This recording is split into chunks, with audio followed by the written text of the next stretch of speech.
The UK has unveiled a swathe of new sanctions against Russia, including a ban on imports of Russian diamonds and Russian-origin copper, nickel, and aluminium. These sanctions are part of the UK's response to Russia's military aggression in Ukraine and its cyber attacks on Western targets. The UK hopes that these measures will put pressure on Russia to de-escalate the situation and respect international law. But how will these sanctions affect the upcoming G7 talks in Cornwall, where the UK is hosting leaders from the US, Canada, France, Germany, Italy and Japan? Will they help to forge a united front against Russia's malign activities? Or will they create divisions among the allies over how to deal with Moscow?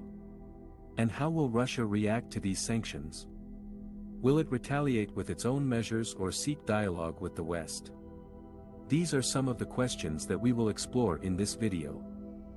The G7 summit in Hiroshima is expected to show a united front and solidarity with Ukraine, as well as discuss future security guarantees and long-term deterrence to prevent Ukraine from facing a similar situation again.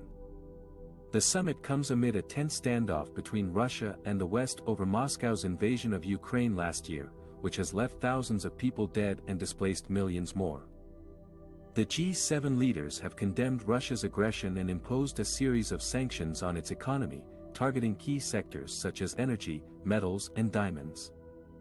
The UK has been one of the most vocal critics of Russia and has announced a new wave of sanctions ahead of the summit, banning imports of Russian diamonds and Russian-origin copper, nickel and aluminium.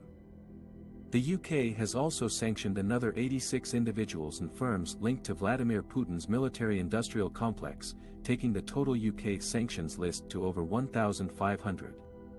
The UK Prime Minister Rishi Sunak has said that he hopes other G7 members will follow suit and that he will use the summit to push more neutral countries such as India and Brazil into doing more for Ukraine.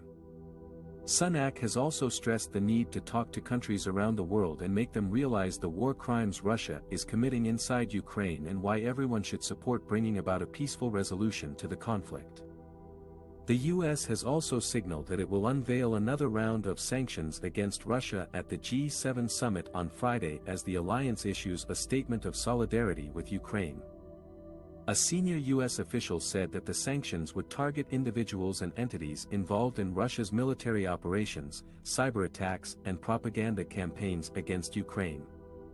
The G7 leaders are expected to reaffirm their commitment to Ukraine's sovereignty, territorial integrity and independence, as well as their support for its reforms and economic recovery. They are also expected to discuss how to provide security guarantees and long-term deterrence to prevent Russia from further destabilizing the region or launching another offensive. One of the options being considered is to increase the presence of NATO troops and equipment in Eastern Europe and the Baltic states, as well as to provide more military assistance and training to Ukraine. Another option is to expand the scope of the sanctions regime to include more sectors of the Russian economy, such as banking, insurance, and technology.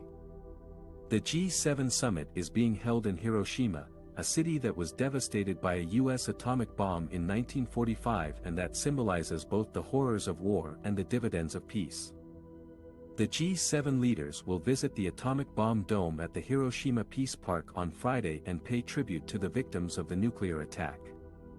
They will also reaffirm their commitment to nuclear disarmament and non-proliferation, as well as to addressing other global challenges such as climate change, pandemics and terrorism. The UK is also trying to persuade more neutral countries such as India and Brazil to do more for Ukraine and to realize the extent of Russian war crimes inside the country. The Prime Minister, Rishi Sunak, who is attending the G7 summit in Hiroshima, Japan, said he would use the opportunity to talk to leaders from these countries and stress the need for a peaceful resolution to the conflict.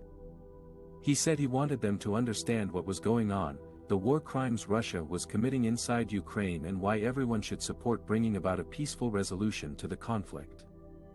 He also announced new sanctions against Russia, including a ban on imports of Russian diamonds and Russian-origin copper, nickel and aluminium, as well as sanctions targeting 86 individuals and firms linked to Vladimir Putin's military-industrial complex and key economic sectors. These measures are aimed at encouraging Russia to cease actions destabilizing Ukraine or undermining or threatening the territorial integrity, sovereignty, or independence of Ukraine.